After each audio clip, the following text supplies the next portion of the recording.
Balik tayo dito sa Phil Oil Flying V Center for the fourth quarter of our first game today, August 23, araw po ng Martes.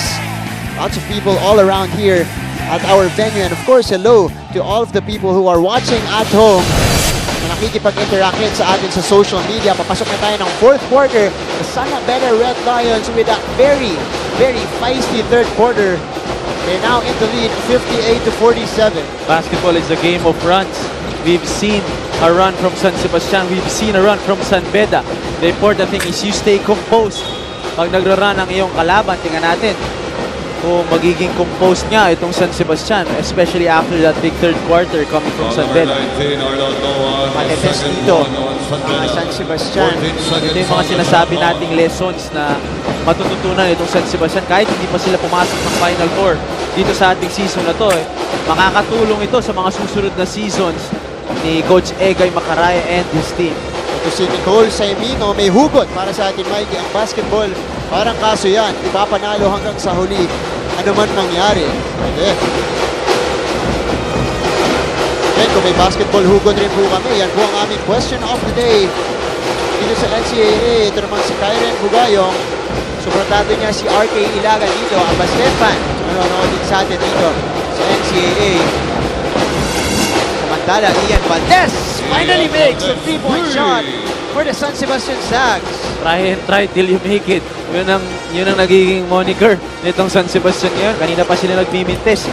Pero on the other end, Noah all the way, walang ball stopper na nangyari doon para sa San Sebastian. Nabawi agad yung 3 points doon ni Ian Valdez. Si Arnold Noah can put the ball on the floor. Stonko, binigay kay Soberano. Open for 3. That's so good. Rebound Bastet. Sarah Joseph. Netangan ng bola ngayon. Ian Valdez against AC Soberano. Ian Valdez nakawala, but that's no good. Dito nila kakailangan. Of course, RK Ilagan still on the bench with 4 fouls. Ian Valdez really trying his best to attack the defense of San Beda, kaya lang hindi nagiging successful sa mga last possessions. Shot clock is at 10 seconds for the San Beda Red Lions. Nasundot doon ni Ian Valdez. Mula dito kay Raj Tonko. They get the ball back 5 seconds. Raj Tonko puts it up. So good. Good defense coming from Ian Valdez. Tingnan natin kung makakakuha ng puntos finally itong San Sebastian. Itong si Alvin Gayosa, pinasok na rin para dito kay Coach Egay Macaraya. Ito yung tres kanina ni Ian Valdez. Magandang panimula dito sa ating fourth quarter. Pero binawi agad doon sa kabila ni Arnold Noah, coast to coast with that hoop. Walang humarang kay Arnold Noah sa pagkakataon ngayon. Madali sabihin, kahit kukuha tayo na hindi ko haharangan itong si Arnold Noah. Pero ito, pinagsabay na ni Coach Jamaic. Noah and Adamos ang magiging frontline ngayon ng San Beda. Pero itong si Noah, binabantayan si Ian Valdez. Tingnan natin kung sino ang kukuha ng mismatch na yun. Gayosa, Valdez. Capobres offensive rebound and he draws a foul. Itong si Coach Jamaica rin opting for a bigger lineup dito. Kanina nagsusmall ball siya. Ngayon, nagsabay niya si Adamos at si Noah. O kasi nag-two guard lineup itong si Coach Egay Macaraya, si RK Ilagan at si Ian Valdez, pinagsabay niya. Pero sandali lang pala, nilabas ito si Noah, pinasok na si Dan Sara. So 3-guard lineup naman si Coach Jamaica rin with Dan Sara, Raj Tonko, and AC Soberano all on the floor at the same time. Hello to Isa Valdez all the way from Singapore. Yan, tinotin sa atin. Hi Isa Valdez. Thank you for tuning in dito sa ABS-CBN. Of course, this is via the Filipino channel. San Beda ba siya? San Beda? Hindi natin alam. Pareho, Mike. Siya yung nag-compare kanina. Ng ano. Siya pala yung nagsabi na former teammate. Oo. Dan Sara now with the basketball against Ian Valdez. JV Mocon posting up. JV Mocon, series of moves. JV Mocon puts it up and in. JV Mocon putting itong si Capobres in a dark room. Hindi alam ni Capobres kung anong gagawin doon sa pagkakataon ngayon. JV Mocon seeing the mismatch and putting it into work. Great footwork again para dito kay JV Mocon. Patuloy ang goal shooting ng San Sebastian. Ito yung move kanina, Mikey. Nakita mo naman, no? Nice fake. Eluding two defenders. Making that open shot inside. Alvin Capobres, wala rin ang tres doon. Foul against Ian Valdez. Going over aggressive against Dan Sara. Ito si RK Ilagan. Their leading scorer this season in this particular game. Apat pa lamang ang naititira for 6 points. 20 seconds on the shot. Yung 6 points na yun, hindi ako nagkakamali nung first quarter niya na ibigay. So since then, talagang binabantayan na siya. Sabi nga niya nung halftime, ine-expect niya na babantayan na siya pagpasok ng second round. Tingnan natin kung paano mag-adjust dito ang San Sebastian. Ito na, Costello and Ilagan on the floor. Yung guard combination ni Coach Egay Makalaya, Dan Sara scoring right there for the San Pedro Red Lions. Balik ulit sa 12 ang kalamangan nila, 64-52. No good mula dito kay RK Ilagan. They get the ball back. Capobres, combo for the ball. Nice pass, pero Michael Calisaan couldn't handle that pass. Turnover para dito sa Stags. Pero minamalas na dito itong San Sebastian Stags. Sa kabila naman, Dan Sara with that double crossover. End it with a layup, 2 points para dito kay sa captain ball ng San Sebastian. Dan Sara may tangan na itong bola against Ryan Costello now. Calling the shots for the San Pedro Red Lions. Ito, JV Mocon. All the way for the layup. JV Mocon, nice move right there. JV Mocon recognizing the mismatch. Dinadrive niya ng dinadrive niya. Itong si Capobres, alam niya na may advantage siya. At ginagamit niya yun to good use. Pero sa kabila, Mintes pa rin, naglalamig pa rin ang baste. Alvin Capobres finally makes that mid-range jumper. Down by 12 itong San Sebastian. Tingnan natin, mahabol pa sila dito. Pero slowly, time is running out for them. 5:48 to go here in the fourth and final quarter. San Beda never looked back. It's not a run in the third quarter. Pero punta muna natin si Brandy Kramer. Brandy? Dumipensa kayo. Yan ang pahayag ni Coach Egay sa kanyang players noong timeout. Simula nung nag-umpisa ang second half, hindi na nakadepensa ng maayos ang players.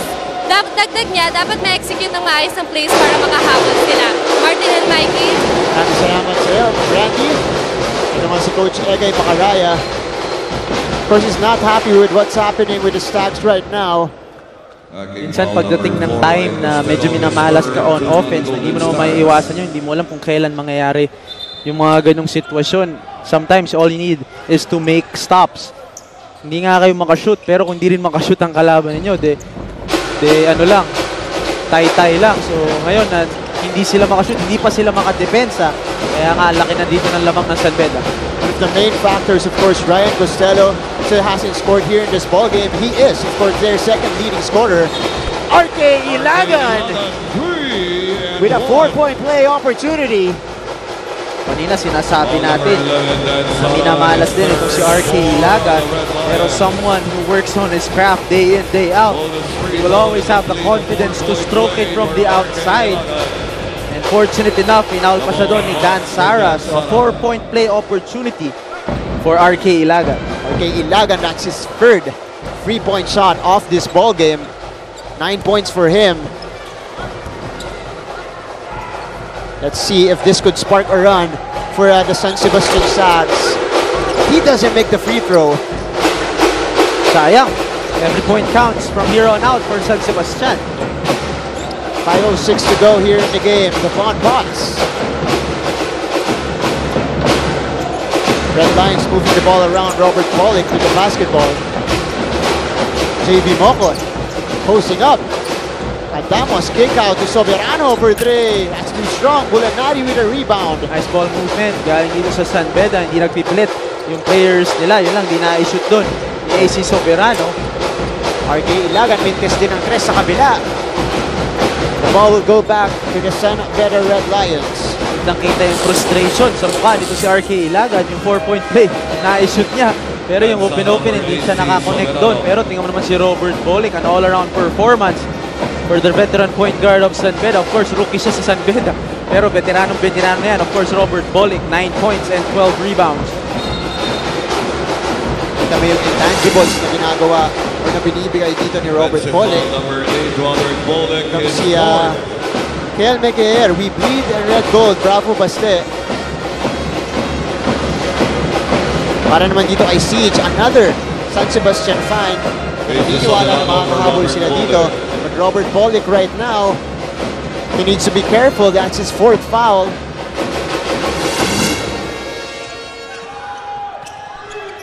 Ryan Costello. Gusto Michael Calisaan. Ito yung head-to-head matchup natin kanina. Costello and, Mocon and Calisaan. Dali kay Costello. RK. Counting defense mula dito sa Red Lions. Malakas ang tres doon ni Ryan Costello.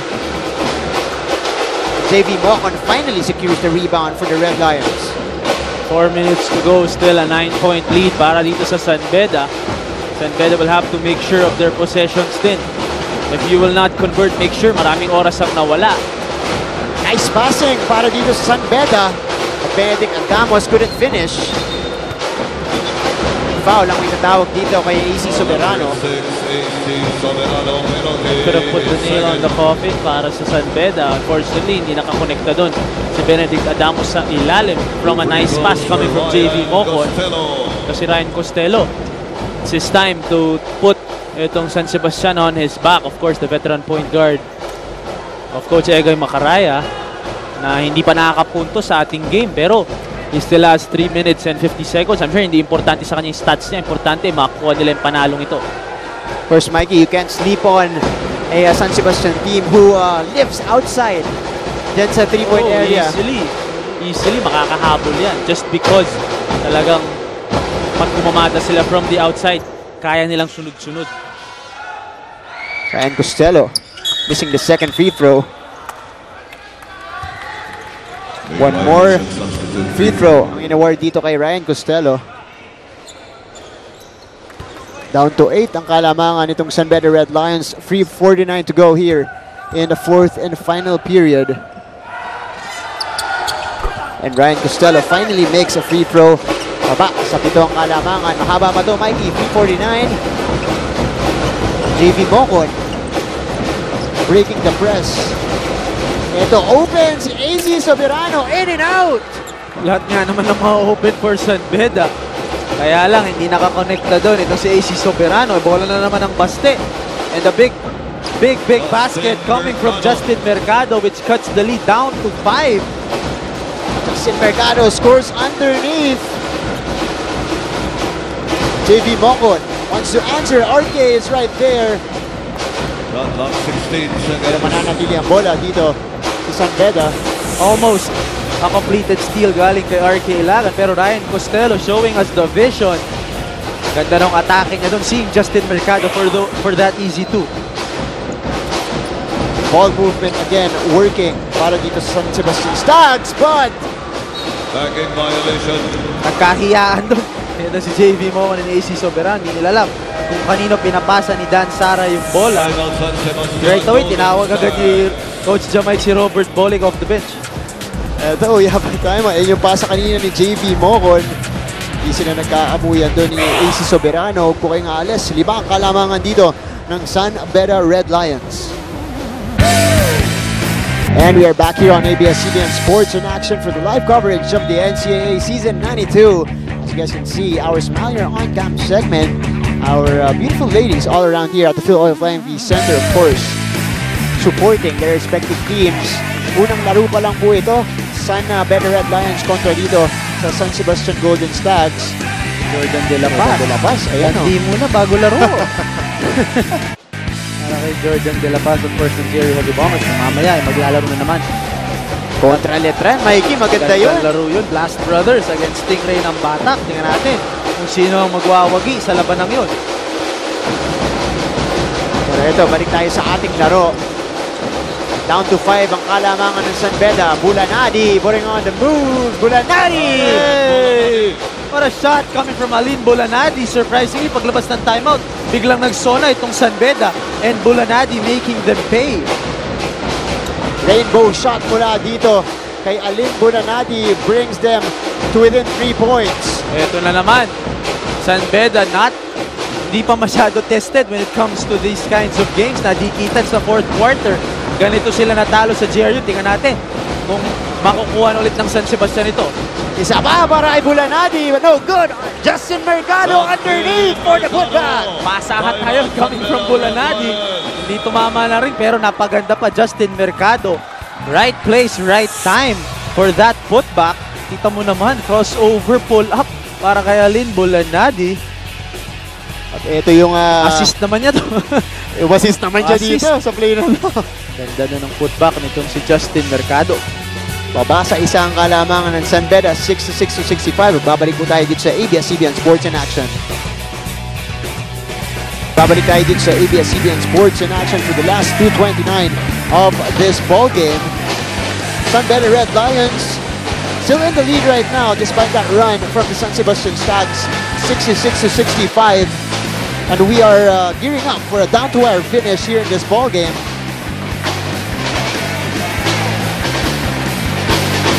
San Sebastian with 5 quick points right there, or 4 quick points rather, that cut the lead to just a point right now. Let's see if they could continue it till the end of the ball game. Dan Sara,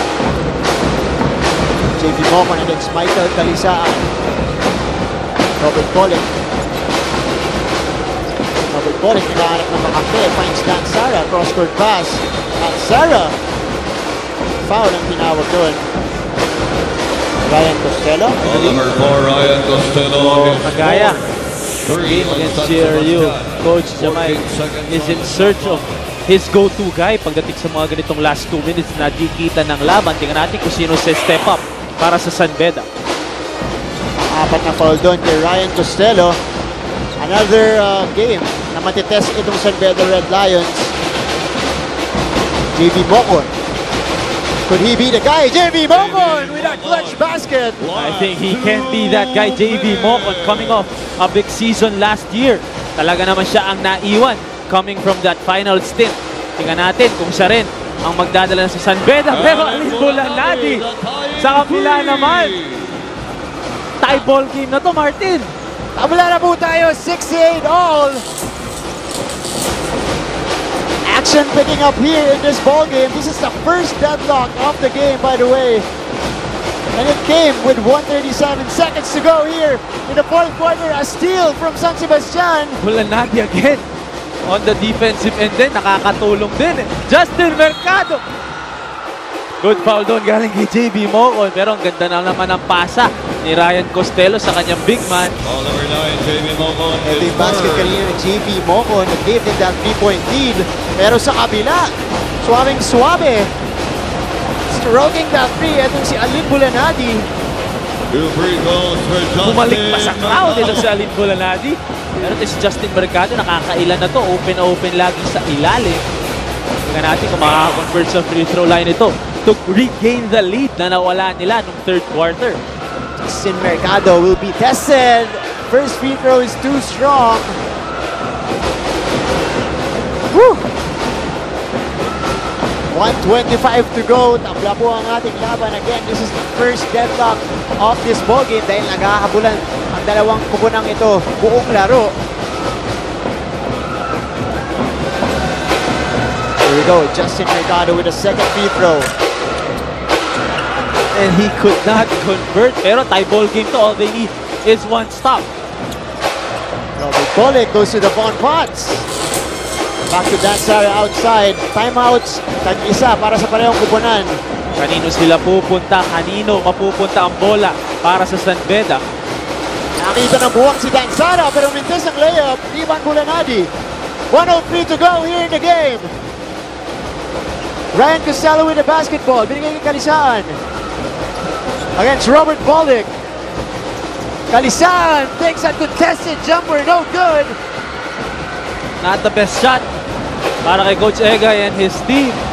Another stop ang kakailanganin ng San Sebastian dito. Ang San Beda naman hindi rin makakuha ng puntos. Should they go to JV Mocon again? 35 seconds to go here in this game. Tied ball game. JV Mocon. And they do go to JV Mocon. Nakuha ng foul doon si JV Mocon. That's crucial. Against Justin Mercado. His first 4 on the moment flag. Kitang-kitang tapik sa kamay. Ben Adamos for AC Soberano. Rebound shots for JV Mocon. So far, si JV Mocon ang nagse-step up dito sa last few minutes ng game. Sa kabila naman, Alin Bulanadi surprising us. Double-double na pala ito si JV Mocon, 14 and 10. So na-challenge din, I'm sure, si JV Mocon na last year was playing alongside Ola Adiogon and in the first round playing alongside Donald Tangqua.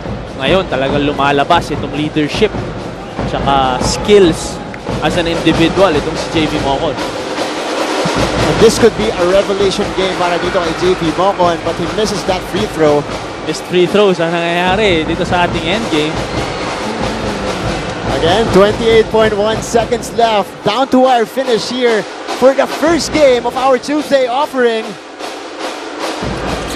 JV Mocon makes that second free throw. Lamang ng isang San Beda, 69-68.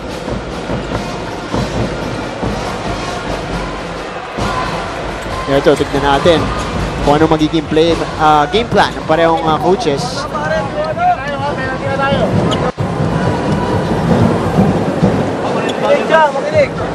Okay, inbounder ka pa rin. Huwag ka matakot. Nandito lang sa side ko. Allen. Tapos, Ryan, RK. Okay? Kinig! Ikaw to Mike. Ikaw pa rin. Okay? Ganito mangyayari. Makinig lang. Kailangan lang natin maset yung 4 down. Win or lose. Last shot tayo. Okay? Penalty yan. So huwag kayo magmamadali. Okay, first, backpick kay RK, move. Ryan, move kayo. Huwag na kayong gumalaw para makuha ni Ryan. Nakuha ba? Hey, pag naibigay dito, nakapanel sila, lumabas ka Michael, Justin sa gitna ka. So ikaw, lipat sa kabila. Lipat. Zone, touchdown. So with 28 seconds left, and 1 point separating both teams, itong si Coach Egay Macaraya wants na i-milk nila yung clock para pag bumalik pa yung bola sa San Beda, konti na lang ang oras. Medyo alanganin sila mag 2-4-1 dito with only 28 seconds left. Tingnan natin kung sino mag-step up para sa San Sebastian. Coach Egay Macaraya wants the last shot para sa kanyang pupunan. Perimeter points natin, the Stags contributing 13 here in the fourth. Here we go! Robert Bolick with a crucial steal! And Devon Potts scores on the other end! Only down by 3 itong San Sebastian. They don't need to panic. They just need a 3-point shot. Pero what defense ang pinakita doon itong si Robert Bolick. Wow, what a sequence here in this ball game! Costello kick out, Bulanari for 3! That's too short, offensive rebound. We have a foul, penalty na itong San Beda, 11.1 seconds to go. Una pa namang sinabi ni Coach Egay dun sa dugout, huwag kang matakot, sinabi niya kay Alin Bulanadi. Pero kita mo dun yung veteran smarts nitong si Robert Bolick, stealing the ball and throwing the ball right away to Devon Potts. Namuntik pa mabitawan yung bola pero finishes the play. Now up by 3 itong San Beda, 2 free throws for Alin Bulanadi. Wow, what a crucial steal para dito kay Robert Bolick. Bulanadi making the first free throw. Pero ito yung mga lessons na makukuha ng San Sebastian. Both teams learning a lot from this game. San Sebastian trying to keep up with powerhouse San Beda Red Lions. Ito namang San Beda trying to learn to finish out games na tititan. Alam naman natin sanay silang tinatambakan at malaki lamang nila. Ito, may tawag na si Coach Jamaica rin. Tignan natin kung anong ang game plan niya.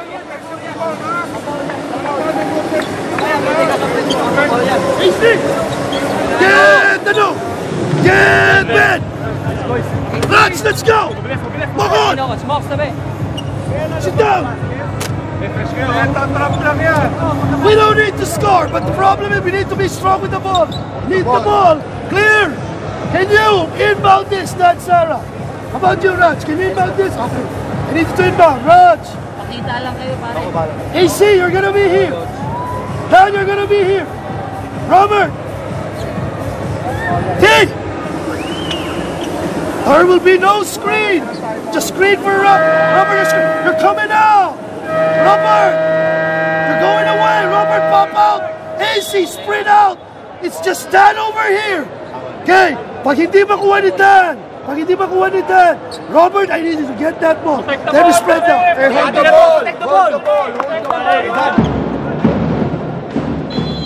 And you heard Coach Jamaica rin, Mikey. So Coach Jamaica making it clear na hindi nila kailangan pumuntos. They just need to hold the ball because they can expect itong San Sebastian Stags to foul them right away. And they will have to make 3 throws to extend this lead to possibly 3.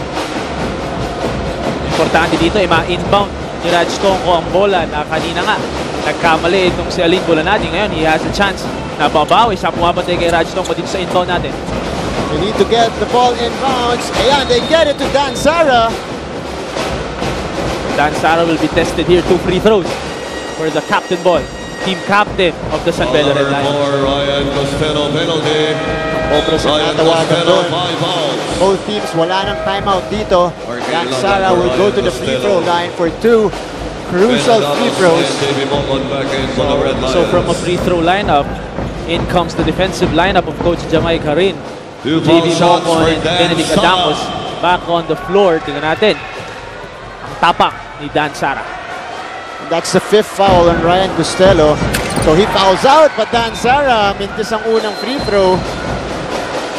So kung na-shoot niya yung dalawang freebies na yon, 3-point lead sana, may pintana pang bukas. Pero ngayon, may pinto na iniwang bukas ang San Beda Red Lions. Tignan natin kung sino ang matapak dito sa San Sebastian Stags.